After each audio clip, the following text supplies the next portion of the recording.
Hey Jared, this is Glenn West with LSU Country.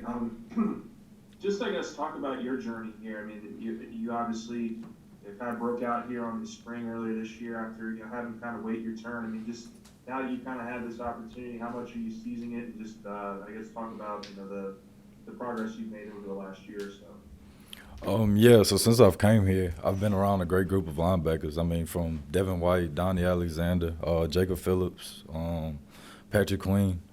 So learning from those guys, and Coach O always drills into us the LSU standard of performance. So this is my fifth year, so being around that, I knew what it took. So after all those years gathering all those abilities and whatnot, I just took them and put them into play.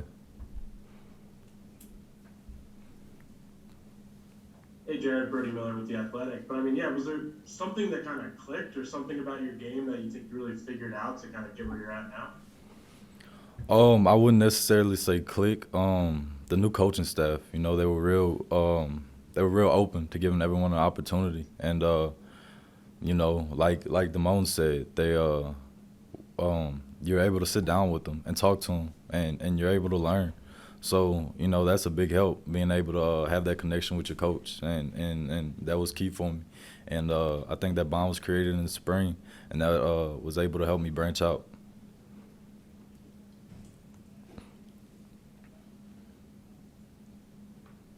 Hey, Jared Joseph with Fox 44 in Baton Rouge. Good first name, by the way. Appreciate it. Question is there, so you talk about how the communication is better and different with the new coaching staff. How have Daronte Jones and specifically Blake Baker improved compared to what you experienced the previous years? Man, they make you feel like you're at home.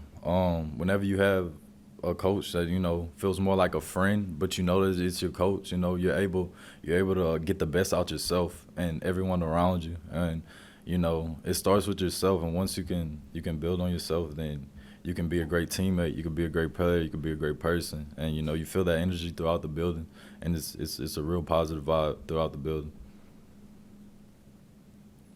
You did a good job of just answering the question I was going to ask. This is Michael Cowell from Channel Two, Mm-hmm. so I'll mix it up a little bit. I guess how do you make sure that you have the staying power to not just be a spring game champion? Like carry that over and contribute, even if it is going to be like in a team's capacity or a starter's role. How do you ensure that you can leave your mark? So like I mentioned before, Coach O drills that LSU standard of performance in us, and I mean, like I said, this is my fifth year, so being around for that long, you pick up on a bunch of different key aspects that what you need to do to thrive at LSU. It's one of the best institutions in the country, so I took all that and just got to stay on top of it and get better each and every day. Hey Jared, Wilson Alexander from The Advocate. Just to rehash a little bit some of your journey here, were you originally come here as a walk-on? I did. Are you on scholarship now? I am. What was that moment like for you, and when did it happen that you got that scholarship? And why maybe did you come to LSU without the guarantee of maybe early playing time as opposed to possibly going somewhere smaller to get that? So I was actually put on scholarship at the end of fall camp last year. It was great. I'm from Baton Rouge, so growing up in Baton Rouge, I mean, it's every kid's dream to run out and play in Tiger Stadium. So with that being the end goal in mind, I just stayed with it. And could you repeat the end of your question for me, please? I think that was the end of my question. I was Oh, asking maybe why you stuck it with LSU in the first place instead of okay, going to maybe yeah. So early. like I said, it's every kid's dream, to play in Tiger Stadium, man, and it's always been a dream of mine. So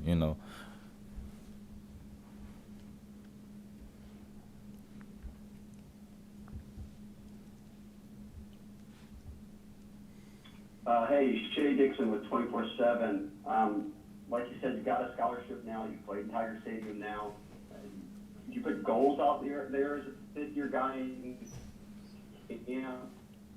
said now you've had a big spring, and this coaching staff is giving you opportunities. Man, just to get the team better.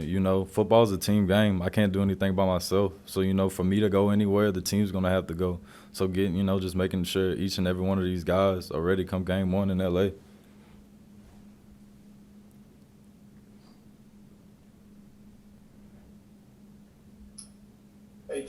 This is William with Tiger Rag Magazine. I wanted to ask you, you hear the life of a walk-on, how difficult it is. There's not a lot of glamour at the beginning. Any tough moments that you can recall that you had to kind of get through to get to this point, and now you're reaping the benefits of being patient?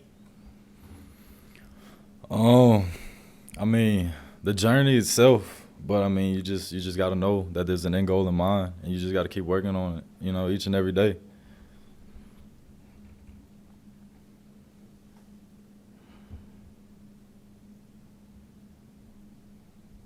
Hey, Jared, Paul Boron from CST. I wanted to ask you about Jay Ward. You were just asked about your great spring. Obviously, he made the move and made an impact in the spring. Just talk about his transition, what you've seen from him move into safety.